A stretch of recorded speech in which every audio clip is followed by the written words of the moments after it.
Welcome back to Trading 360. I'm Nicole Petalides. It's time for the big three stocks, three charts, three trades. And Kevin Green will take us through the charts. Here to take us through the trades, Aquiles Larrea, founder and CEO of Larrea Wealth Management. I'm glad to see you both. Aquiles, before we start our picks and going through the charts, I first need your reaction, because last night as I was going to bed, and I always check, it was like, whoa, and that tacks on from last week. What did you make of the action when you were going to bed and you saw futures were down and you saw selling across, right? We just talked about the Nikkei down 12.5%. And we see our major averages down 3%, 4%. Some of your thoughts this morning. Yeah, you have to remember in the S&P and a lot of indices, we've been up over 20 to 30%, and we haven't had a significant correction in any of those numbers. So I believe that this is a normal correction going back, taking some profits for some people. Some people are also using this as an excuse to get in there and buy some high quality stocks, which I highly recommend at this time at a cheaper price. So if you think about it, there's a lot of opportunity here. It is not for the timid, and it depends on which sectors you're willing to get in and go in at this time. Be strategic. Really interesting to hear your conviction to the market. On Friday, we announced that the NASDAQ had in fact gone into correction territory, down off 10% or more off the 52-week highs. At that time, it was down about 11%. We see it down another 3% or so today. That being said, when you say it's also a time, so we haven't seen corrections, we needed a pullback, it was overbought, that type of strategy, right? So then you said get in and buy some of the things that you like. Does that mean that you don't think we'll go down further, or you buy some here and then if we drop further, you buy some more? You know me, Nicole. I'm not afraid to go and buy now, and then later on, should it go down a little bit more, yeah, we'll go get some more. The reason for this is that when you're putting together a high quality portfolio like we're doing for our clients, we want to make sure that we're getting in at a couple of entry points. Entry points that whether, it's part of a consolidation or whether it's just, the big question now that people are asking themselves, is this the sign of a recession? Are we going into a hard landing, or is this just the pullback towards a softer landing, but a little more dramatic, should I say, in that sense? And the question, it depends. I really believe that we're still heading towards that soft landing, but I do believe that the Fed is going to have to act sooner rather than later. I think they're going to be looking at a 50 basis point move versus the 25 basis point. Will they do that before September? No, so I don't see that happening. So you think they'll wait until September? I remember being on the steps of Federal Hall when we had an emergency cut many years ago in between meetings, and there's sort of this oh my goodness moment, and it's not. People sometimes like when rates come down a bit, their credit card rates are left to rest, or mortgage rates, but when it comes like that so dramatically, it says, oh, the economy is going to spin into recession or depression, or and then you feel like if they're doing these emergency moves, or sort of doing the trajectory, if it's going to be 50 basis points instead of 25 basis points, does that mean they are worried about a recession? I think they are, and I also think they're worried about the strength of unemployment, how that's been going up as well, which is the Fed's job. They have to look at both things. They also have to say to themselves, are we going to cause this recession by not acting soon enough? I believe that that's not the case here. I think they're still going to wait. I think that September is targeted, but like you said, it has happened before where they have gone in and they have made that movement. It would not surprise me if they did it this time of year, but I really am thinking it's going to head more towards the September meeting. All right. Well, thank you for all of your insights on the markets, the market strategy here today. The Dow is now down about 922 points off the lows of the day. It was down over 1,100 points, I think, at one point. So let's and Kevin Green, thank you for your patience on this one. But in a breaking news environment like today, we're going to now kick it off and look at some of the names. So the first one you have here, Aquiles Larrea, MO being the ticker symbol. Tell us a little bit about this story quickly. Yeah, very quick. Altria is one of these companies that shows a lot of resistance during these times. Whenever there's a flight to quality, you're going to see people heading into Altria. They're going to go into utilities. They're going to go into, whatever perceived safe haven there is. And we believe Altria is one of those companies. We expect a lot of near-term volatility, but not as much as you're seeing with the tech sector, not as much as you're seeing with value stocks. Altria, it's down about buck and a half or so right now, but you're not going to see it go down to $10 that you saw with other sectors. Plus, it's got an excellent dividend. That, along with a perceived growth, we should see about 9% move to the upside in this 12 to 18-month time period. All right, so that's actually a good move. 9% would be a nice move to the upside. Let's hear what Kevin Green has to say about the chart today. Kevin? Well, Aquiles is a very smart trader and investor, so he's definitely looking at these charts as well as the fundamentals. And you can actually make a case from a technical standpoint that that price target could be on deck here in the near term. Nicole, if you're kind of looking at this chart on a one-year daily basis, we had a situation last year where we had this downward reaction. We actually had a little bit of a consolidation pattern at point A, and we had the 200-day moving average, which is in red, as an area of resistance. We broke through that in around March of this year, came back, retested it, and now we have been in this bullish channel, this ascending channel, and it's been respecting not only just the downside level, but also the upside level. And right now we're trading at the upside. And so could we see an immediate pullback, especially with the equity market selling off here right now? That could be in the cards. But once again, looking at this bullish structure here, it's something that really, it's going to be very hard to really try to fade. If you were, you could look at a support area at around $47.50. That would be your first area of support. And then the next one would be the 200-day moving average, $43.17. The only thing that does cause me a little bit of concern is the RSI, which is going to be in point C. We are seeing that hinge a little bit lower, making lower highs and making lower lows. So that is actually bearish in nature in the near term. And the MACD does appear like it does want to cross, even though it is still in expansionary territory above that zero line. Just be mindful of that cross. That could also just indicate a near-term pullback, as the broader equity market is doing right now. But he is right, from a seasonal standpoint, this tends to outperform when we do have economic headwinds or any type of recessionary fears in the market. All right, so we'll watch for some of those indicators that you mentioned, right? The RSI, MACD, those kinds of things. Next up you have Con Ed, is another name that I believe you like and has some potential. Tell us a little bit about this story. Yeah, Con Ed's one of these companies that first off, New York City just gave them a big raise, right? I believe it was around $70 per person.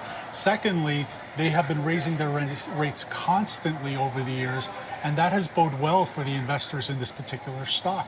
Has a nice dividend yields, close to 3.8% or 4% at this particular time. We also believe that there is significant growth should the stocks start to move in that direction where we're seeing more sell-off. This is a perceived flight to quality type stock, as are other utilities, and people will want to get into this. Also, this is a high quality stock as a whole, and we could see a move towards the upside of 6 to 7% in an 18-month time period, which doesn't sound like a heck of a lot right now, but with what's going on, it could be a welcome refuge. Right, and you talked about, picking up some stocks, using buying opportunities as we're seeing pullbacks across the board with the S&P at 52.17. How far do you think the S&P can go down? I mean, are you worried? When will you be worried? When it breaks below something, or?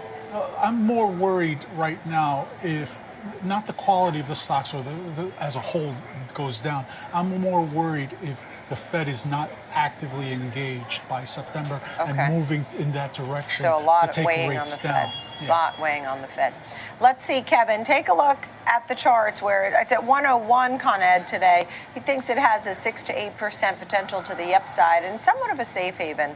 Some of your thoughts on the charts, Kevin. Yeah, and rightfully so. We are actually seeing the stock break out here. Actually, Nicole, if you're looking at a 3-year weekly, we are actually our one-year daily chart here. You're actually seeing a consolidation pattern since pretty much last year, September of last year, and breaking out in the middle of July here, trading between $87 and $92.85.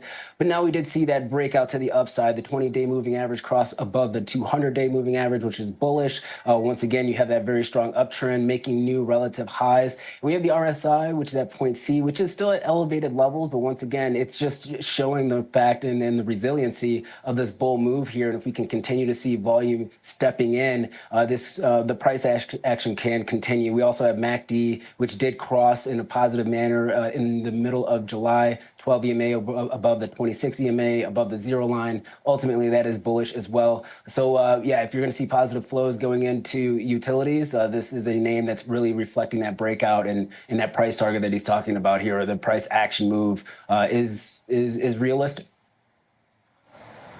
All right.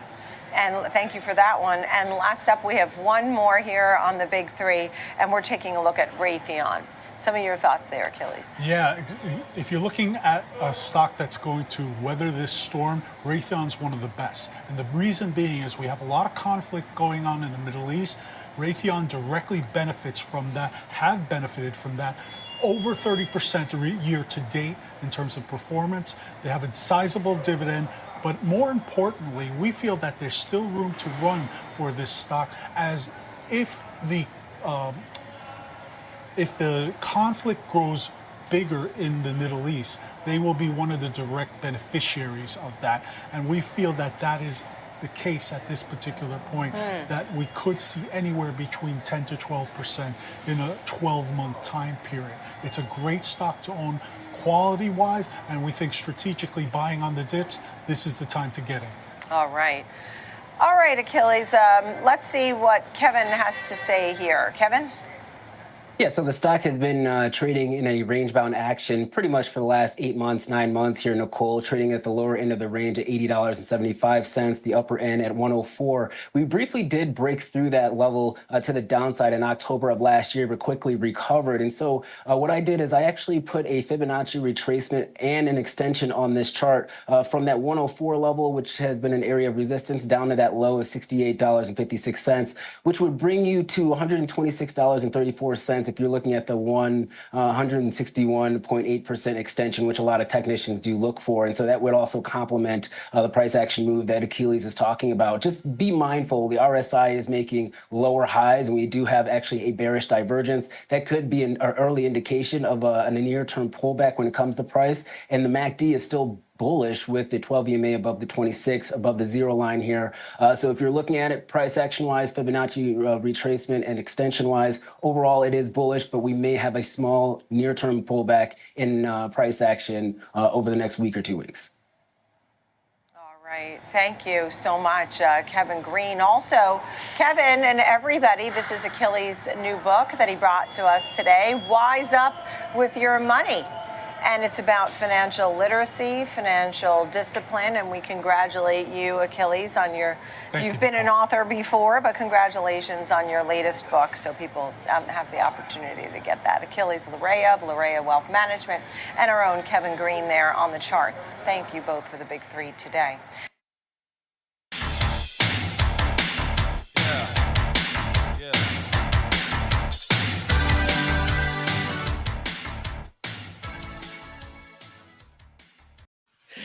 Man, it's wild. No, back before I moved to Montana, I worked in the emergency room in Pensacola, Florida, and you would see so many people that if they get caught with drugs or something, they would swallow their dime bags or something just to try and get away from it. And it was just like, that doesn't do you any good. No, that does you no good at all. And the funniest or most infamous story, if you want to call it that, this dude, he did that. He swallowed a dime bag. And then, of course, immediately what you do is that you pretend like that you faint or go into a coma or something, because then you have to go to the hospital first. Long story short, they put a catheter in this dude. Oh, God. And because a lot of times that's enough to wake a guy up. You'll start showing some life. This guy took it like this dude took it like a trumper, did not move, didn't flinch. I could not have done that. Just saying. Well, long story short, catheters are held in because there's a balloon at the end that expands at your bladder. Well, this dude obviously didn't know that. I hope this is something I never have to experience personally. So he was laying down in the trauma room. Like 3 hours later, he gets up and runs with his catheter still in him, with predictable results when that balloon ripped out. It was a hellacious mess. That was Yes, every man Oh, watching my this stream God. right now can Oh, imagine what happened. He will Yeah, never my have my kids. balls are crawling back up inside. Oh my Yes. God. So Achilles, this is the Oh. kind of high-end content that you're coming to today. see, Welcome. this is what I have to follow, All right, fellas. let's bring it. 100%. 100%. Keep it classy. Keep it classy. Let's bring in Always. Aquiles. Aquiles Larrea Jr. is the founder and How am CEO I of Larrea supposed to Wealth follow Management in New this? York City. I have no idea. Oh, we have no doubt you can do that. You're a man of We many can talents. I'll You can tell do our this. personal grocery stories. Yeah. So he's a personal CFO to Latino executives and entrepreneurs with over $1 million portfolios. A St. John's University graduate, and I don't know if this is true. I found this on AI. 3rd degree black belt. Is that true? I'm 5th now. I was supposed to be Okay. going, All but right, remind me never to cause you offense. I've been remiss in my practicing, so I can't even say I'm a karate guy as much anymore. I practice Well, outside in the mornings and do roughly 20 minutes of work, but aside from that, it's I can't even get to the dojo nowadays. It's because I'm so busy with business and what have you. well, it's a good problem to have, but yeah, still, that's extremely impressive. I mean, yeah, I can't even imagine. So, congratulations on that. Maybe you'll get back to Thank it. If the economy tanks next year, you'll have maybe more time on your hands. you. I'm busier when it's worse. Oh, I bet you get a lot of nervous calls from clients, right? Not a lot, but new clients and prospective clients Mm, definitely reach out to you because they've been on the fence for a while or what have you, and they want to talk to an expert or they want to talk to someone who's out there, who's in the trenches. gotcha. Well, let's talk about Donald Trump's. This was Robbie's idea to do this topic, and I really like it. The idea is that Donald Trump has promised to reindustrialize the Rust Belt, where I'm from. I grew up in Dayton, Ohio. It was a well into a 6-figure population when I grew up there. Headquarters of regional banks, factories. NCR was headquartered there. Defense Electronics Supply Corporation, Delco Moraine. Every S5 and S10 pickup truck in the world was made in Dayton or in Moraine, Ohio, just outside Dayton. And today, Dayton is a shell of what it used to be. And then that's a very typical problem. And, I would say it's a large part of the reason that Donald Trump is president of the United States is he was able to go to places like Dayton, where he went often, and look out the window of his car and think, man, this must suck to live here. And people felt seen, and they voted for him. And so he's talking about he talked about bringing coal back. There's really apparently not much appetite for that for a variety of reasons. But he is now talking about reindustrializing the Rust Belt, and also this move with tariffs and tax cuts and deregulation, not to mention the attempt to revive the steel industry, appears to be tied in with this goal that he stated that he wants to revive, of all things, the shipbuilding industry in the United States, which has been long gone and we thought we'd never see again. So, we wanted to ask you, sort of about the pros and cons of this. I mean, Donald Trump, he says a lot of things that he doesn't seem to care much about. And then other things he cares deeply about. And, it's like, so, I mean, I can immediately see, the pros and cons. When I was a kid, and I would go, and I was growing up in Dayton, I developed asthma because the air was so bad from those factories. I remember the Cuyahoga River in Cleveland catching fire, which basically inaugurated the modern environmental movement. And when in the 1980s, so many companies went out of business in Ohio and Michigan that they stopped dumping toxins into Lake Erie. Lake Erie, which had been declared biologically dead by the EPA, there weren't even microbes, came back. Now you can catch big fish there. Nature has revived. So I can see, I could see the I want the jobs back. I want the banks back. I want my former neighbors to be able to afford to send their kids to college again. But I also don't know if I want like, an AQI of 290 every day like I used to have, and and everybody growing up with asthma, and and all the fish in Lake Erie dying again. So I don't know. I just wanted to get into it with you and see what do you think about this? I think it's very interesting. He says a lot of things, but the truth of the matter is the devil's in the details. You're going to bring back coal, not a great idea. Will pollute even more the environment. And honestly, the thinking in my head is, what are we back in 50, 60 years ago? I don't understand Mm, this mentality. I think that there are plenty of other industries that could be brought to bear in an area like Dayton and the surrounding areas where you could make just as much, if not more, money. Now, you don't have to be a rocket scientist, to have, say, whether it be call centers, whether it be AI data storage, mhm. things that just make sense in the here and now. We have not had steel in this country. I mean, what was the last? Pittsburgh still has one uh, thing left, one of those factories left. U.S. We haven't Steel. That's the had last that. one.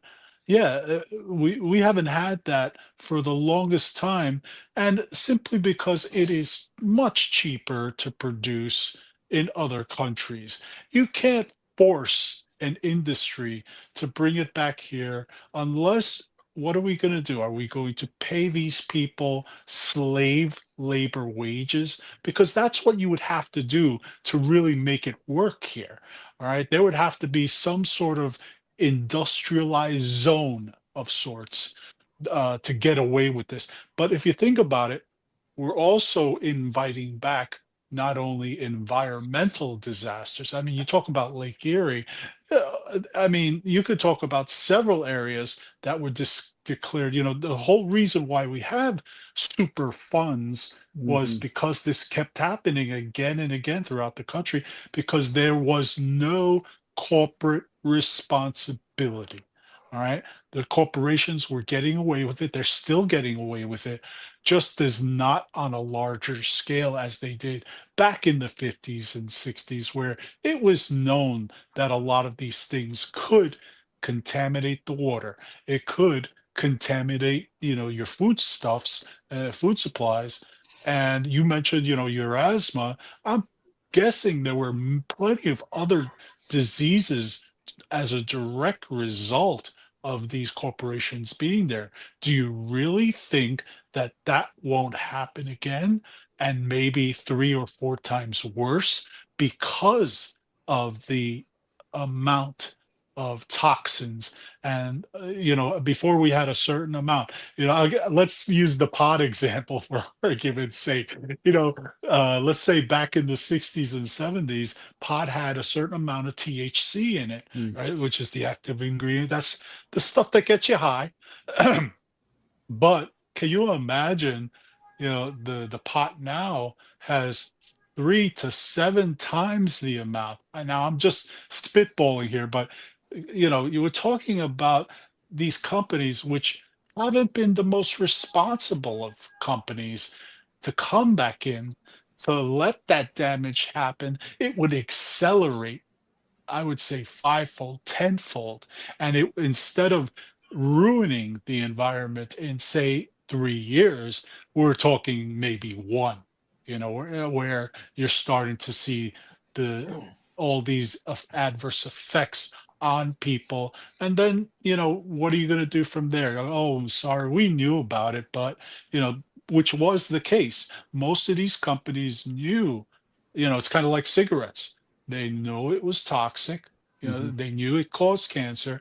They knew that there were plenty of adverse effects from smoking, yet they still function. And once they got you hooked, you were in there, and to the day, that is still the case. And I don't have anything against that. If that's your thing, I'm not going to tell you, don't smoke. All right. But so long as you know the risk that you run by doing so, then that's on you. So I see these companies, I see, shipbuilding, that's super interesting to me. I was like, Okay, so we're going to build a shipyard here, in Dayton, for argument's sake, and Well, we're it going to won't bring be in that. Dayton. It'll be in Baltimore, let's say, Right. right? Okay, let's say Or Baltimore for. Norfolk. All Mhm. right. Where traditionally those industries were housed, if I remember correctly. And you're going to build your ships there, but how much are you going to pay these people? If we go do it somewhere else in the world, we can get it for a third of the price. Well, I That think the is argument still the would be, case. and There's n- I can really argue this both ways as I set it up, right? But I mean, I think the argument in favor would be to say, maybe we don't have to pay slave wages to make this work. I mean, you're talking about stuff that is intrinsically very, very heavy and expensive to transport. Steel, all the stuff that goes into shipbuilding. So if you made steel here, and you hire American workers to make the steel, you hire American workers to truck the steel or railroad it, through intermodal transport to shipbuilding facilities. I mean, it seems to me like it could be, it could be. You wouldn't necessarily have to pay, low wages, because there's economies to be made because it's already here, right? I mean, so I don't know. I can see I can see it how it could hasn't been work. here for a very long time, and I don't see how economically this is going to be a viable thing. Mhm. You're talking about major components for a huge endeavor. Yeah, I get Yeah. that we could conceivably do it here. I don't think it would be to the company, whoever's manufacturing it, it's not going to be to their benefit, because really, how much are they going to get back as far as their investment is concerned? It You does feel know, very 20th century, right? It's like, it, instead of like going with the way things are and adapting to that, it's like, yeah. let's go back to the way things were.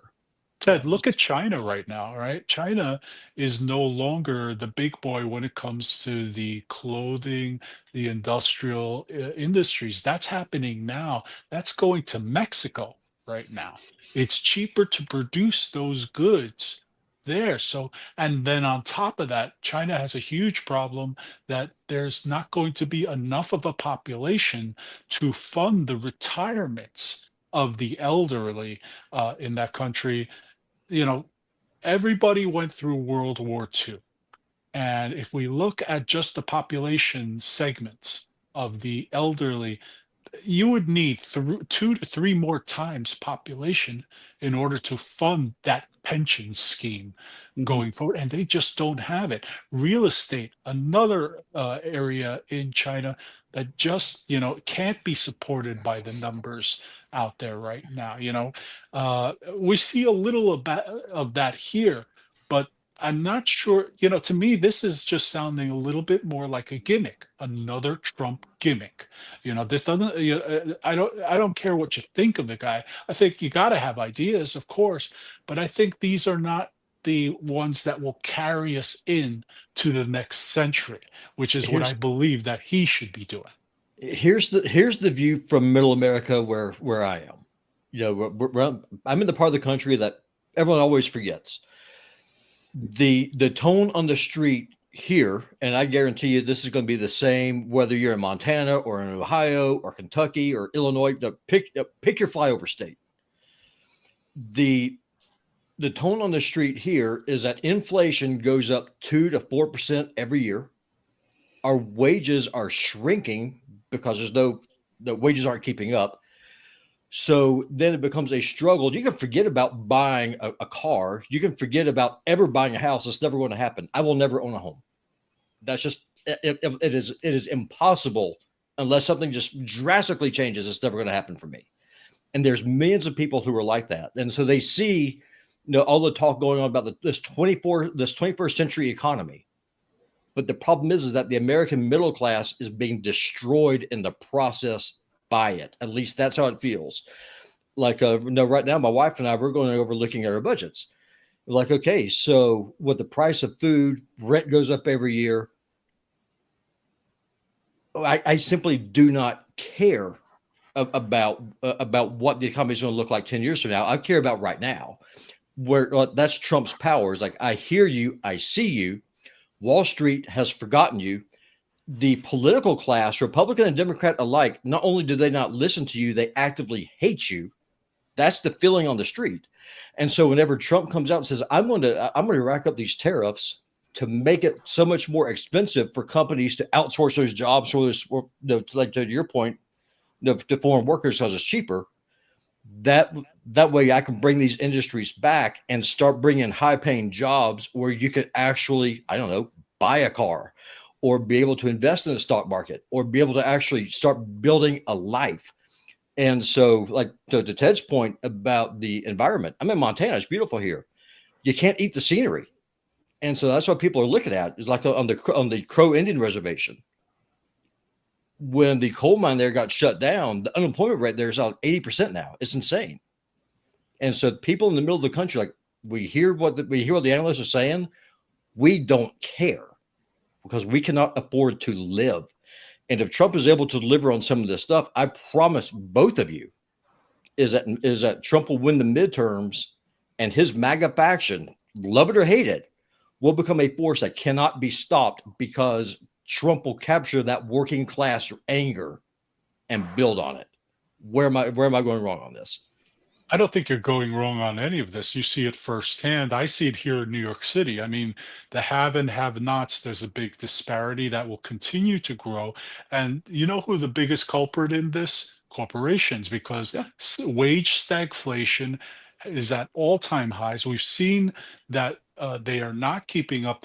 They're showing it's a mixed message because you're seeing they're showing record profits. They're paying their CEOs X amount of money, and this in turn is showing middle America that, like you said, the companies, we don't care about you. Wall Street doesn't care about you. You know, the answer is not easy.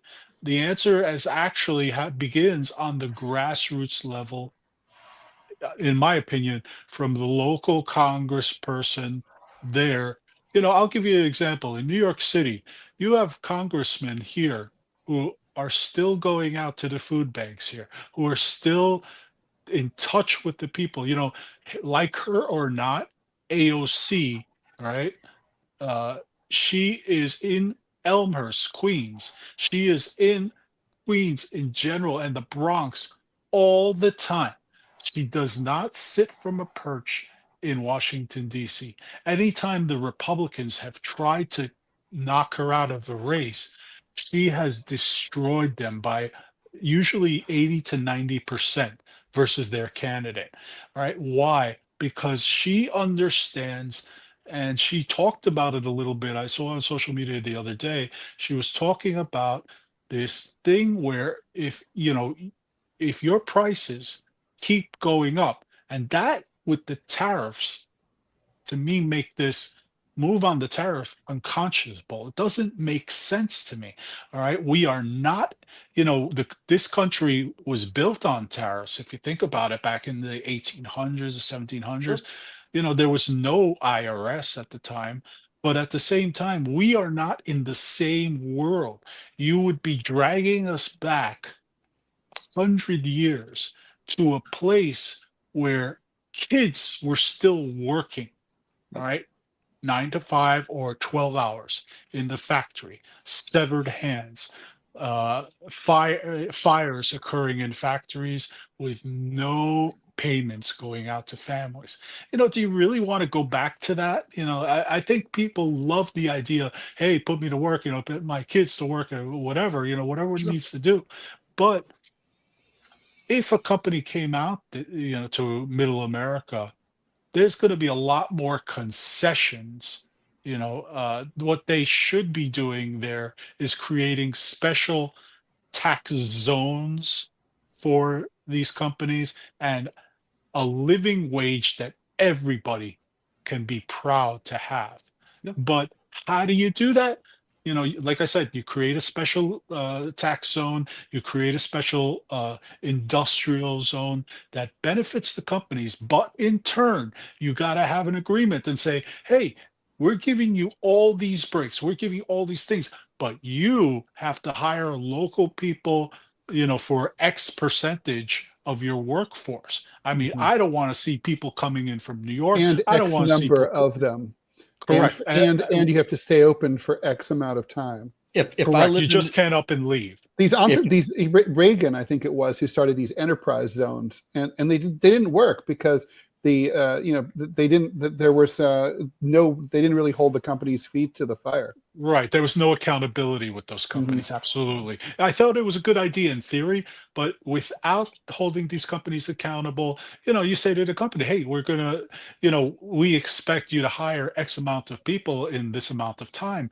And if you don't do it, guess what? One segment of your tax, or we're going to increase your taxes by the percentage that we agreed upon. Once again, the devil's in the details. I think this might be more effective than just saying we're going to bring all these industries back.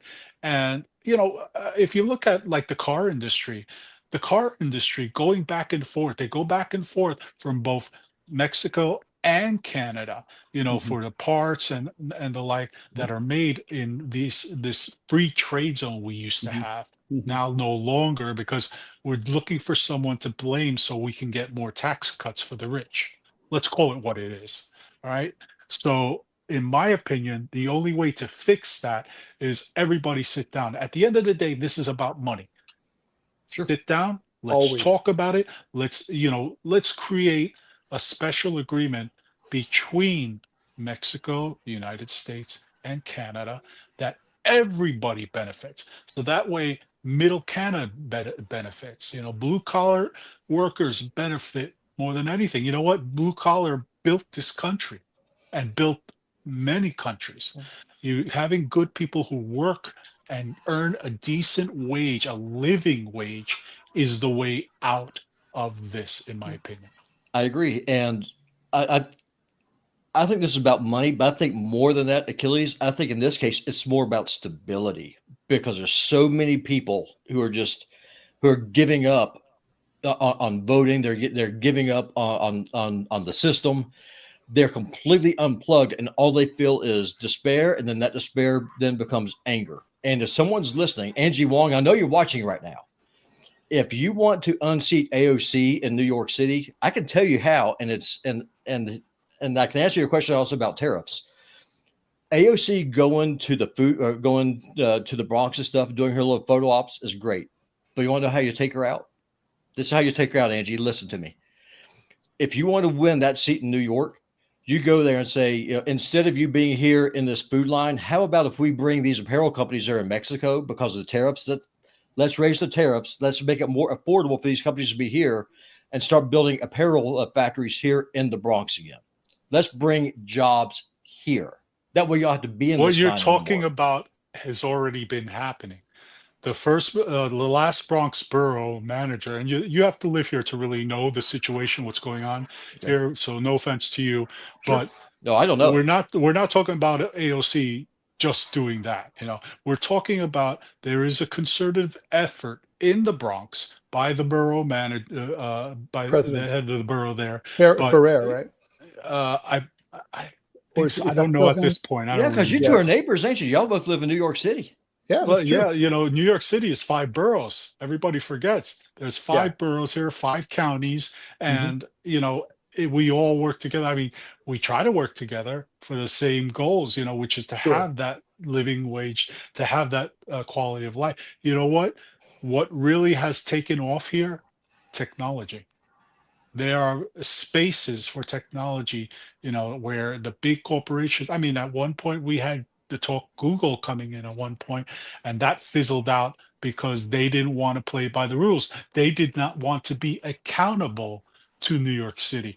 And, basically we said, no, absolutely not. Yeah, We need, AOC told Amazon to go to hell too in yeah, Queens. And yeah.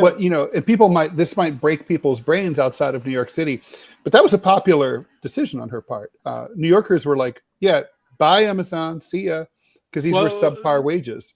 Was it because they said not pay or only were what? they subpar, but you have to remember New York is one of the most, in comparison, I think only Los Angeles compares, but New York is one of the, if not the most expensive places to live. So you cannot get away with coming here and deciding, hey, we're going to pay a subpar wage Yeah. and get Well, here's away your with it. That's $12 not an going to hour. happen. The unions say no, Not to and the mention unions are Amazon was going to very get all sorts of city. They were going to get all sorts of city tax breaks. It's like, absolutely why? right. It's like, Exactly.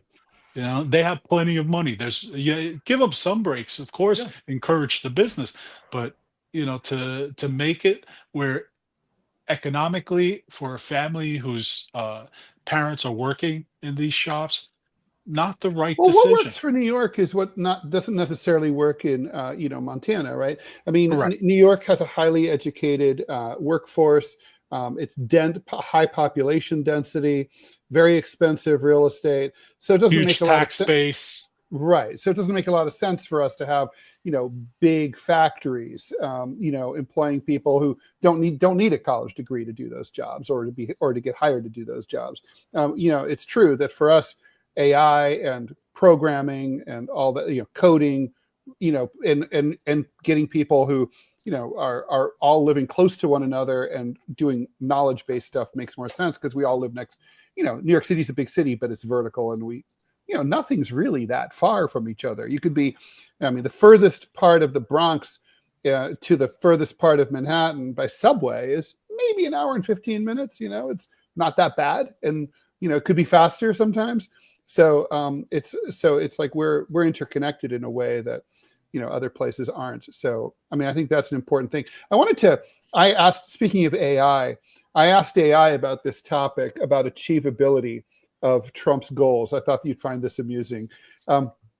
AI says modernizing infrastructure and securing funding would face political gridlock and budget constraints. The odds are 50 to 60% with bipartisan support, right? So no bipartisan support, obviously, right? I don't think. Training a workforce is feasible, 70% chance, if education aligns with demand, which these days is totally not the case, right? There's tons of people who need jobs, tons of employers who say they can't find people to fill the positions that they need because they don't have the right educations. And supply chain retooling is tougher, 40 to 50%, given global competition and cost. Government commitment via defense spending, which Trump is going to cut, and or protectionist policies could push success to 60 to 70%, but sustained effort over decades is key. And that's when I started laughing. America doesn't do sustained effort over months, much less decades. Let me ask Robbie a question. Robbie, Sure. let's just say for argument's sake, I'm a big company. I come into Montana where you are, Okay. and I say, okay, for the most part, we're going to give you paid training, Right. but it's going to be a third of what you would normally make, right? But you really need to know how to operate the next phase of this evolution that's going to occur here, Sure. but by the end of it, your wage is going to be, let's just say the median wage there is 40,000, right? Yep. They say by the time we're done, you should be at 35 to 38, 35 to 40 as far as the band is concerned, that wage band, Okay. or higher. All right. Sure. Would you welcome that? Would you sit 100%. down, do the training, go through it? It might take 6 months to a year. I know that most people would, Yeah. but the question is, would we hold the company accountable for that training? Because training costs them money. They're Sure. going to, any big business that moves into an area, they lose months. Sure. I want to say 8 months or a year easily. They lose money for that entire period until everything is up and going. And I think that is really the way in middle America to make people interested. I don't think that this idea of going back and, I know that some people will just take any job, but at this Right now, here, particular it's all about point, just surviving. It's yeah, all about just surviving right now. I mean, forget right. about the job that you want to have. It's literally, here, Achilles, and I'm sure, I speak for probably 90% of middle America right now. It's here too. Yeah. It's all about Yeah. just simply surviving. It's about just being able to pay the rent and then decide what bill am I going to be late on this month so I can get groceries for my kids. I mean, that is the reality. Absolutely. And when you are thinking that way, pardon me for saying this, your mind cannot think of bigger things. Of course. And that is the perfect way that companies, corporations keep a certain percentage of the population down. Right? Yep. It is exactly their program, whether conscious or not. This is the way they keep people below middle class, and that they can control people more so who are at that level, because you cannot think big if you can't make your rent, you can't buy your kids things. Absolutely not. So we have to find something that gets them on the road to, okay, like I mentioned, the training's going to start here. Sure. We're going to pay 80% of what your wage is going to be. Then it goes up. The longer you're in there, the higher it goes up. So let's say 6 months from now, you get a pay increase. 6 months after, you get, and then all of a sudden you're at 100%. So the next thing you know, instead of 40,000, you're closer to 50,000. Do you want me to tell you why that would never happen? Please. H-1B visas.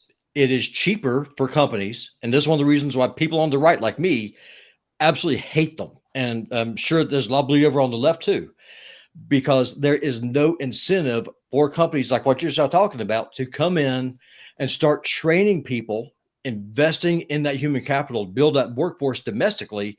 If you can hire a foreigner that already is trained for 60%, and they're already able to bring that full load in.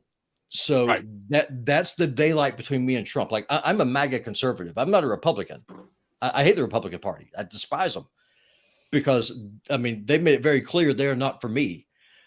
But the split that you see on the right is between what you just talked about, investing in the American population, versus the country club Republicans who want to bring in foreign serfs, let's call them what it is, H-1B visa holders, to depress those wages. And that's what I'm saying. What Trump is doing now, he's pushing for stability. I think that if he's able to win the working class and say, listen, I'm fighting for you, and these asshole Republicans and Democrats are the ones who are actively screwing you, they're voting against what I'm trying to do, he will win the midterms. And to borrow a Trumpism, he will win bigly, because this is about building I don't disagree. I don't disagree. I think when you appeal to a large segment of the population that's suffering, that's going through this, and that the corporations are not on board with, like you said, having these visas they're incentivized not to, redacted, and the like. But here's the thing: at some point, we have to get on board with getting some people aboard. I agree. Domestically. And things the are going to question explode. now goes back to the corporations. Are they willing to go and do this? Yeah, either that or they're going to deal with political instability that's going to hurt their bottom line in a major way. We're going to have to leave that there, Aquiles, but thank you so much for joining us. Always a pleasure to see you. Aquiles Larrea Jr. is the founder and CEO of Larrea Wealth Management here in New York City. Since 2002, he's been a personal CFO to Latino executives and entrepreneurs with $1 million plus portfolios, a graduate of St. John's University, and a 5th degree black belt. He's a frequent media contributor on wealth strategies. Let me throw something out real quick. Ted, real quick. Okay. I'm reading Achilles' book, Wise Up With Your Money. So I'm reading 2 books right now. I'm reading Ted's book, it's not out yet, and I'm reading his. And if you are interested at all in finance and trying to figure out just how to make your dollar stretch a little bit, I'm telling y'all, buy his book. It's on Amazon. Great read. I am not paid by him to push his book. I'm just telling you, it's a damn good book. Go buy it. I appreciate that. All right. And with that, talk to you soon, and have a great day, Aquiles. Okay. It's time for the big 3. 3 stocks, 3 charts, 3 trades. Rick Ducat will take us through the charts. Here to take us through the trades, Aquiles Larrea, founder, CEO, Larrea Wealth Management. I'm so glad you're both here today. Aquiles, just maybe a big picture here as we go into the rest of 2024 after the best month of the year for stocks in November. Yeah, we could have had what we're looking at here. We could be having a slight pullback. I don't think it has any legs, though, at this point. I think we're heading straight up. We're going to keep making money at this particular point in time. If there is a correction, probably going to be in the latter half of January, not really believing that at this point, because there are no conditions showing that we're going to go into any serious correction at this point. But anything can happen. We're seeing a little bit of a pullback today. But overall, the market's positive, positive, positive. Earnings are decent. Margins are good. We just have to see how it goes from here. All right. First up, you have FedEx here today. What a choppy chart this is over 12 months, though it's been on a recent upswing, let's say since September. Some of your thoughts on where this could be headed and why. It's at 296 today. Yeah, we think that this is a conservative play. I mean, we've seen it go higher, looking for it to go up about 9% in a 12-month period. We usually say 12 to 18 months, but I think it's going to happen sooner with FedEx. We also see excellent management, good operating margins. We also think that we're going to continue to the upside. The sector's favorable. This is their time of year, if you think about it. Christmas is one of the busiest seasons. I worked at UPS back in the days, and let me tell you, this is as busy as it gets. Right, this is their time, right? Absolutely. So this is, okay. Moving forward, I think that FedEx is one of the stocks that's going to really perk up in just the next 3 months. All right, let's see what Rick Ducat has to say about the charts, please, Rick. Well, Nicole, you said choppy. That's really a good way to describe this chart, because when we start looking at it, you can see that there's some very large, very noticeable gaps. You know, as is often the case, most of them are around earnings here. So you can see that we had some big swings to the upside and the downside. But when you kind of look at it a different way, largely, we've stayed within the boundaries of this triangular shape here. You can see one trend line starting at the highs, one trend line starting at the lows, converging toward each other. Now, we are in a rather interesting situation because we are pretty close to breaking out of that upper level here. However, we failed at a repeated ceiling, kind of this resistance zone between our red line and our pink line, 300 to 305 or so. We have fallen below that area. We are staying within the boundaries of our blue dashed lines here, our upward sloping channel. And you can see we did kind of accelerate to the upside. We had this more narrow sloping yellow trend line has given way to this steeper blue channel that we've been in. RSI actually looking a little bit worse than price. We saw a little bit of bearish divergence here in terms of our RSI study. Now we are breaking through that green trend line here, heading toward the 50 midline that separates bullish and bearish momentum. So beware of a break below this supportive area and for RSI to break lower. Now, if we were to zoom in a little bit, we can see that the key areas here, well, like I said, our resistance zone, 300 to 305. Then our +1 standard deviation channel comes in just below 310. So nice even $5 increments to keep an eye on there. To the downside, yellow 21-day EMA, yearly linear regression line, and our green line, our support and resistance line from the past year, all come together near about 290. So that would be a support zone to watch. Okay, great. Thank you for that chart. I mean, he's watching, obviously, resistance, support areas, talked about the choppiness that we discussed. Final quick thought. I mean, you see the upside there. Would you say the same for UPS, or you're more of a FedEx guy? I think the sector is going to benefit overall. Yeah. This is their busiest time of year. They make a lot of money this time of year, but we also think just very quickly that this sector is positive overall with the growth in e-commerce and the like. Okay, next up we're looking here at Apple, which is at 240, hitting new highs, 240.79, the new high here. So an exciting time for Apple. Hit that today, folks. New highs. Year to date, it's up 25%. A great performer for Apple. There's still more room to run. What's the catalyst? Yeah, absolutely. You know, the stock's been on a tear recently, and it took a break, and then it started moving back to the upside. This is one of those stocks that, you know, it's a leader in its sector still. There's still a lot of new products coming out. They're starting to get into the AI area. We're looking at them to grow another 12 to 14% in the next 18 months. That is not a conservative move. That is an aggressive move. We think they're going to keep making money in that sense. We also have the holiday season upon, so we're going to see that go up as well. We believe in good profit margins. good operational team. So overall, we think that Apple has still a lot of room to run at this point. Wow. All right. That's some positive commentary there on Apple. Rick Ducat, some of your thoughts on the charts, please. Yeah, moving higher here. And, the chart is an interesting example, too, because when we look at it, we can see that, it seems to be a pretty good example of an ascending triangle type shape here, but with a bit of a twist. So here's our trend line going up across the lows. You can see just nicely making higher lows with each successive decline here. So kind of just, trending upward. And then we also could consider our triangular shape here. Instead of one area of horizontal resistance, we kind of have a zone here. We topped out repeatedly at around our red line near 233, but we also broke through a couple times and tested an upper extreme near about 237. So like a $4 range there would be the resistance zone. Either way, though, we're breaking above it today. We're making new highs. We are pretty close to the highs of the day, so looking pretty decent so far. 240.79 is where the high point came in today so far. RSI also following suit, breaking out of this downward sloping trend line here, a longer term red trend line on the RSI, not quite at the overbought area yet, that threshold of 70. That is what the bulls would want to cross above, typically regarded as a sign of strength. So now if we were to look at our volume profile study, we can see that there's big volume here.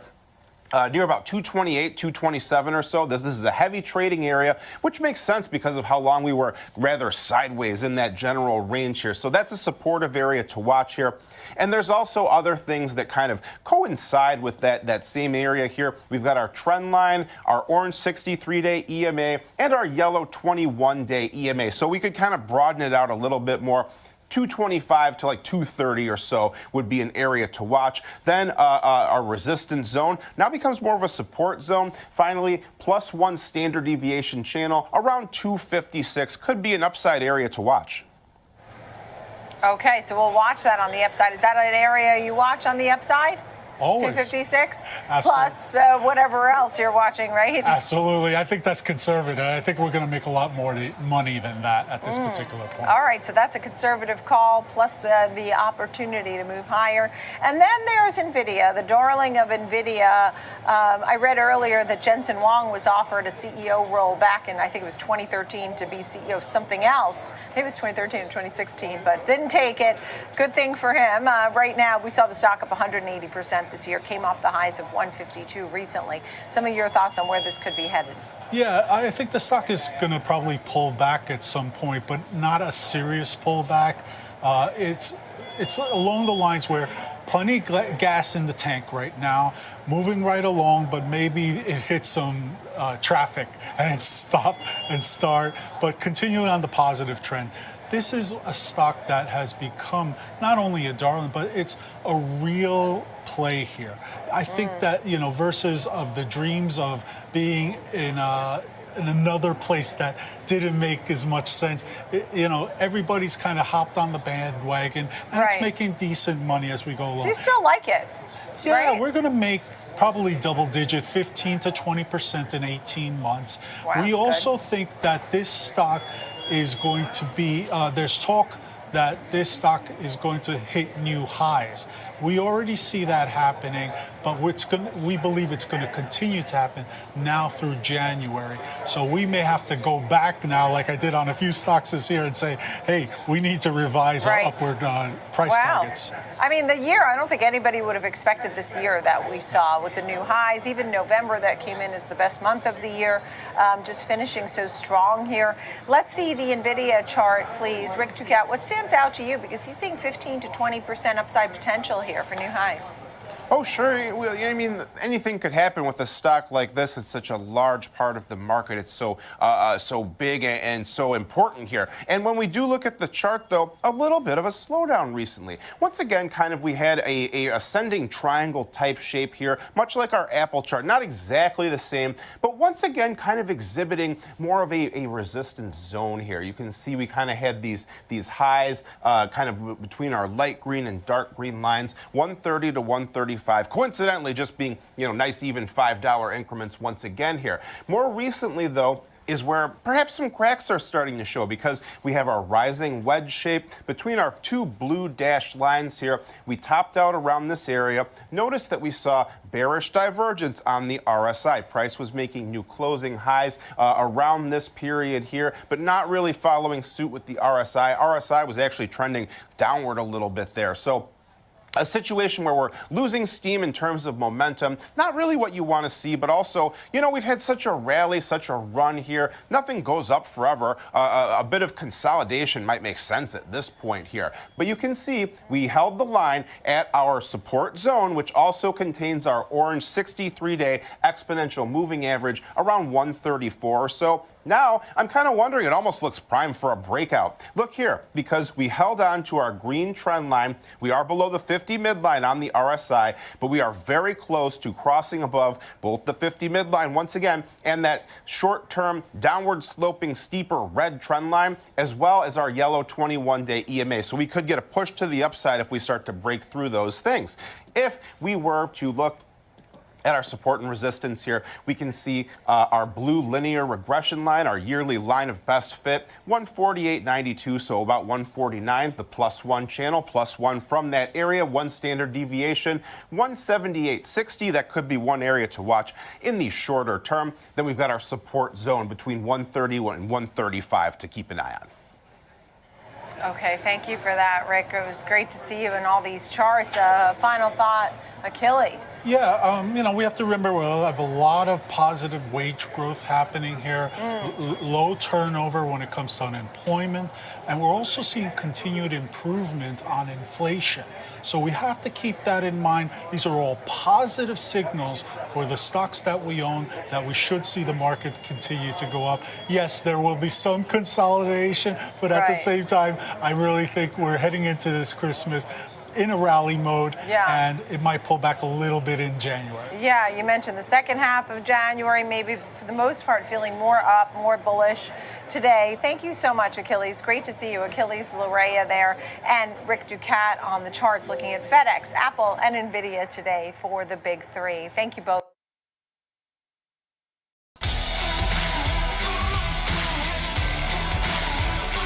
Welcome back to Trading 360. I'm Nicole Petalides. It's time for the big three. 3 stocks, 3 charts, 3 trades. Kevin Green will take us through the charts. Here to take us through the trades, Aquiles Larrea, founder, CEO at Larrea Wealth Management. Good morning to you both.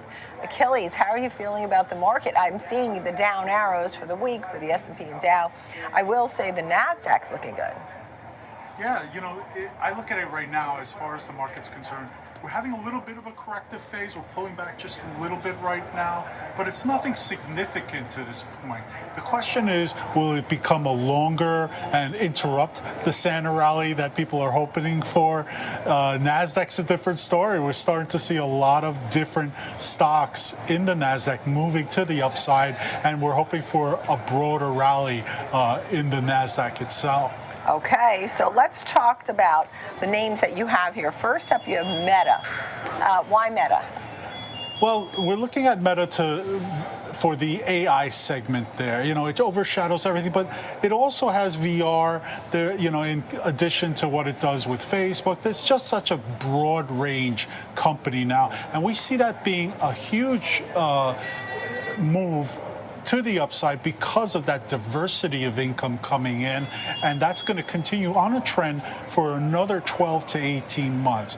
We're looking for a double-digit move on the upside. We think that the trend is positive behind Meta, and they're doing a lot of good things at this point. We also feel that we're going to face some downside here in around January or so, but after that point, it's going to start rising up, and we'll see some move. Today, it's down to almost 2%, so buying opportunity today, right? Is that basically? Hey, why not? Go get it. Let's see what Kevin Green has to say. Kevin Green, your thoughts? Well, Meta has had a remarkable move over the last year here, Nicole, and it continues to move to the upside. We saw earlier this year a nice consolidation channel. It was still moving to the upside, but we did have a nice little range until it actually broke out. And then that breakout had us testing actually some new highs at that $600 level, came back, had this expanding megaphone pattern to the downside, and it was able to really manage it, bounce off that $540 level before breaking higher. And now you're looking at an area of resistance of around $640. Now, could we see a little bit of a pullback?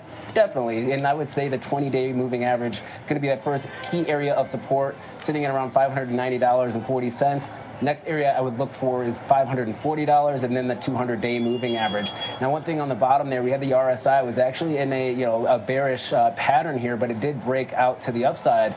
So that gives bulls a little bit more confidence that maybe it has more juice to be able to run here. And then the MACD 12 above the 26, which is bullish. The short-term moving average, which is in blue, is hinging a little bit, but let's see how that's going to play out. I mean, overall, once again, it's a bullish trade. Bullish chart. Yeah, understood. I mean, look at this run up from $88. I mean, I can't believe when I'm saying it out loud, to $638. That's no joke. What kind of numbers are you looking for? We're looking for another 12 to 18% move on the upside in 18 months. Wow. But before that, we're going to face some significant resistance not so long from now before we see it move back up to the upside. All right, next up, Altria. What a run that's had from $39 up to almost $60. Some of your thoughts there. Yeah, I agree. I think that Altria is one of these stocks. There's a lot of facets to it that people don't understand. Right now, the big thing is the pouch, the nicotine patch, should I say, that people are putting in between the gum and teeth. That we're seeing significant growth in that area. We're also looking for a 9% move to the upside in a 12-month time period. If you look at the past history of this stock, just the dividend alone is 7%, in closing. So this stock, in addition to its appreciation, could do very well for investors long-term and should be part of any holding or quality portfolio going forward. Yeah, I saw the Altria declares regular quarterly dividend of $1.02 per share. So nice move there. Let's talk about the charts, please. Kevin Green. Yeah, for a staple company, this has definitely moved to the upside fairly aggressively here, Nicole, and rightfully so. We saw earlier this year a nice little consolidation pattern where the stock was actually coming to the downside, sitting at around $38 before getting a little bit of momentum. It broke out of that initial channel, came back, retested $40, and then it's been to the upside ever since. And in September, between September and let's say October, middle of October, we actually saw this nice little cup and handle pattern that's still kind of playing out right now. We saw a breakout. We're seeing a little bit of a retest right at around the $55 level, and for bulls you want to see this level hold. If not, looking at $50 to be the next area of support, and then the 200-day moving average. Now the RSI has been moving very aggressively. It's in a bearish formation right now, signaling a pullback and or compression in the market, and then the MACD has already crossed in a bearish formation 12 below the 26 moving average. I would say more consolidation right now before a move higher, and it's really testing some of the upper limits for this stock here when it comes to valuations as well. All right, thank you for that. Any final thoughts here? Yeah, when we're talking about Philip Morris, you have to remember there are two components. You got the dividend, you got the appreciation. Anytime we get a big appreciation in the stock, that's just like a Christmas gift. We'll take it every single day. All right, I'm looking at Reddit. Is this an all-time high for Reddit? I'm not sure, but it is a new recent high of $180 from $37 less than a year ago. Where do you think this could be headed? Yeah, Reddit's one of these companies. We're initiating coverage on it. We have not been in it that long. We think it's more the risk capital side. Forget about the market capitalization of the company right now. We think that there is a lot of growth potential with the stock. We easily see double digits here in a 12-month time period. And even though we're reaching those new highs, we may see a consolidation trend for a short period of time, but then it's really establishing that before it goes back up. All right, let's see what Kevin has to say. Kevin, the charts, please. Yeah, this is a little bit tough because it just IPO'd this year, right? So we did see an initial consolidation pattern taking place for a very long time, for about almost 6 months before we actually saw this breakout. Now, a consolidation breakout, technicians, we do love that. And now you're looking at the 20-period moving average as your area of support, and you want to continue to ride that to the upside. It's also made its own kind of channel if you make a trend line from the highs here, and it can continue to kind of go up. You talked about that 180 level. If you kind of extend that trend line, you are looking at around $200 to $220, Nicole, if that 20-period moving average stays in the trend that it's doing right now. If not, we see a breakdown. First area of support, $157. Next one is going to be $140. And there is a gap there. That gap on earnings between between $82 and $103 has not been filled yet. If we do see a complete failure, look at that one to be also tested. But the trend is definitely up. MACD is actually kind of stalling out here. Momentum might be waning. And the RSI is actually in a bearish divergence for right now. But once again, very early on when it comes to the stock's trading history, so we're not sure exactly how it's going to pan out utilizing that indicator. All right. Thank you for that, Kevin. Achilles, I mean, final thoughts on this name on Reddit. Yeah, the thing with Reddit, like Kevin said, there's very limited history because it's just IPO this year. So you really are doing a gambit right now, a little bit of a gamble, but at the same time, the trend has been very favorable for this stock, and we think that we should see above 19% this year in this stock, and you should be well rewarded for it. Right. You have other stocks that you're already thinking about for the next big three, I know. What's your big picture on the markets? I mean, we're seeing a lot of targets above 6,000 for 2025. Some of your thoughts, I mean, we're above 6,000 now, we're 6,046, but, you know, where do you think, what's going to drive the market? Yeah, I think at this point where the storm clouds are the bad part is really the labor market, that at this tepid pace that hiring's taking place, there could be some problems there going forward. First quarter 2025. You know, another thing that I would keep in mind is inflation. We saw the numbers yesterday, and we see that inflation is creeping back up. You know, so is the Fed going to have to take a more hawkish stance? Is it going to have to be more aggressive is the question. Is it going to raise it 50 basis points instead of the 25 basis points? That becomes a question. And you also have to think, when you're talking about a new administration, there's a lot of new things happening with different facets of this administration that are unknowns, different people in place. So you have to keep that in mind. That's why I think first quarter of 2025, you really have to pay attention with what's going on with your holdings and seeing forward how we're going to move to the upside. But I really believe there's going to be some breakouts after first quarter. I was looking at Boeing, a name that you've followed a lot. Right now it's at 168. It's come up recently from 137, so it has had a nice move over the last month or so. Boeing is spending $1 billion speeding up the 787 Dreamliner output. This has been a name that you've liked over time. Absolutely. I don't know if you're ready to talk about it at all, but when you think about big picture and getting in on names, what are some of the parameters you're looking for? This happens to be on an upswing. Like you said, we've been in Boeing a long time. About the most recent entry was 140 we got in at. So we're experiencing that move to the upside.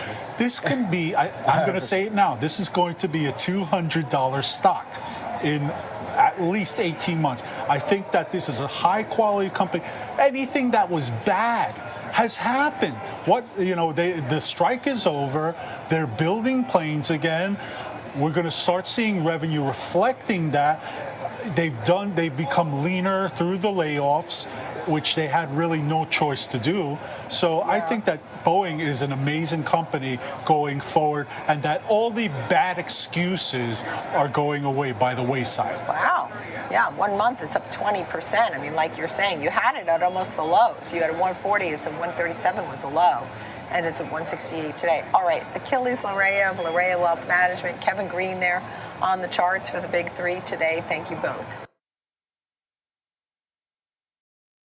So we're going to talk about the economy. Historically, Bloomberg has used a recession probability model that incorporates factors like housing permits, consumer sentiment, corporate profit outlooks, and treasury yield gaps.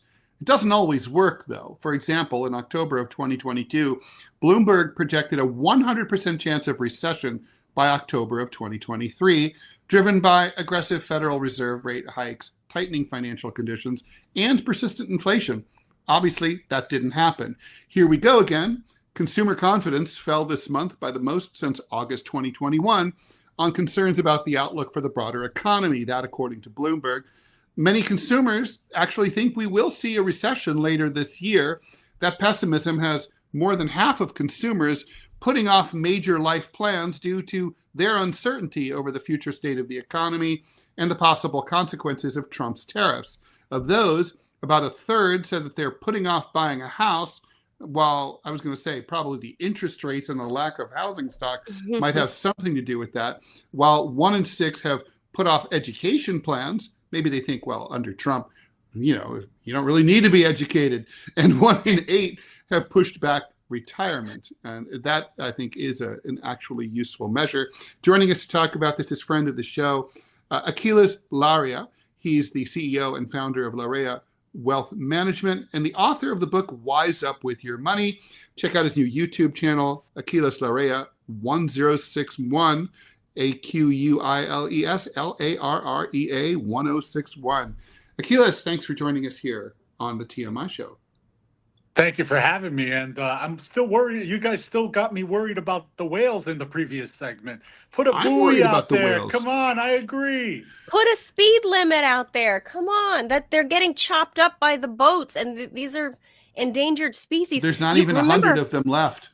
That's so scary. And like RFK Jr., I know it's not his department, he's HHS, but he is a known, old school environmentalist. You would think he would speak up and say, hey, Doug Burgum, what's up with this, man? Like, put a buoy out there with a speed limit. Doug wants to get rid of him. He wants more. He wants more species that could do work for us. I know. Oh, I'm so sad about that, and I'm sad about our economy. Should we be? That's the first question. I think. Should we be? I mean, I feel I'm not so convinced that we're about to, go tits up. Recession? Yeah, I'm not convinced of that at all. How about let's ask the expert. Guys, the R word, really right now? Come on. All right, let's break it down. Let's break it down. All right. How do you have a recession? 2 negative GDP quarters. Okay, so 6 months worth of GDP at a negative growth rate. First off, the growth rate in the economy, although slowing down, is still moving at a pace that I'm comfortable with. Unemployment is still somewhat controlled at this point. So the factors, those are the 2 biggest factors that I see for the R word to get yourself all crazy about and worked up. Guys, it's not happening right now. I don't see it. Maybe I'm missing the boat on something here, but what I think at this point is that we are definitely in a bit of a slowdown.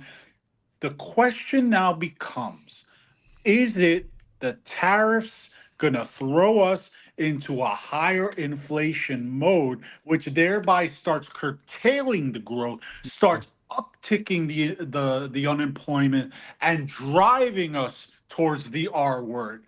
That really is the question. And possibly contributed by rising unemployment due to laid off federal workers. How much of a factor could that be? That's such a small segment right now versus the population as a whole, but it is a concern, of course. But at this particular point, it doesn't, you can go and find 100,000 jobs more, and fire all those people. You're still not going to have a percentage move to the downside that people are saying. Right now, there's a lot of anger out there because he was going to say he's going to bring down prices. The administration said they were going to bring down prices, they're going to help find more employment, and they're doing the exact opposite under the guise of, hey, we're just cleaning up the mess that the previous administration put in there. Come on, guys, let's see what's really here. Whenever you talk about Donald Trump, whenever you talk about this administration, the first question I would ask myself is, where is the money? What's happening with him and his administration? Who's making out on this? And I don't have the answer right now, guys, but when he makes an announcement that's shocking, you should be asking yourself, okay, who's getting paid on this? Well, Aquiles, I mean, he's already now moving forward with the latest tranche of tariffs, right? He pulled back for a month. The last time that you were on, we were talking about this. It was going to happen with Mexico and Canada. And now he says he's going through with it. And he says it's coming on Monday. The cost of everything has gone up. I mean, I know everyone's like hyped up about the eggs right now because obviously it's a kitchen staple. Everybody has to have eggs in there, to make, a lot of dishes. I would say in my household, we love eggs. But everyone's frothed up about that. But now you have this new trade war looming, not only with our neighbors, but overseas in Europe. Ultimately, isn't that price hike going to be paid for by the consumer? And how are we going to afford that? Yeah, that's a great question, and it's a great observation. So what I see is exactly that happen. The pricing of current goods and services are not going anywhere anytime soon. All right. I don't care what this administration says. The reason being is, as you said, once the tariffs start hitting us, we are paying it from day one. From day one, because those costs are going to be passed on to the consumers. We are going to pay a lot of money for it, and there is no relief in sight for high-priced goods, in my opinion, at this particular point in time. Also, you have to ask yourself, beyond that, look to history. Anytime the United States went into a protectionist or isolation mode, the economy shrank, the goods and services went up, and led us into, the question is, will it lead us into the R word or will it lead us into the D word? All right. Now, I'm not going there just yet. I don't believe that we're heading towards the R word just yet. But this is, I can most certainly see why some economists are saying, this could possibly happen towards the end of the year and what have. I don't believe that. I think there were more factors in 2 years ago for a recession, to appear. And I Aquiles, really thought we were going to have one 2 years ago. Let me ask you about two questions. First, one sort of micro, one sort of macro. So micro, is there still, it's my feeling that there's still pent up demand from the COVID lockdown, right? For consumers that are they're still looking to go out, buy stuff, travel. The airports are crowded. It just seems like, so I'm just wondering if that's your assessment as well. And then my other question is the idea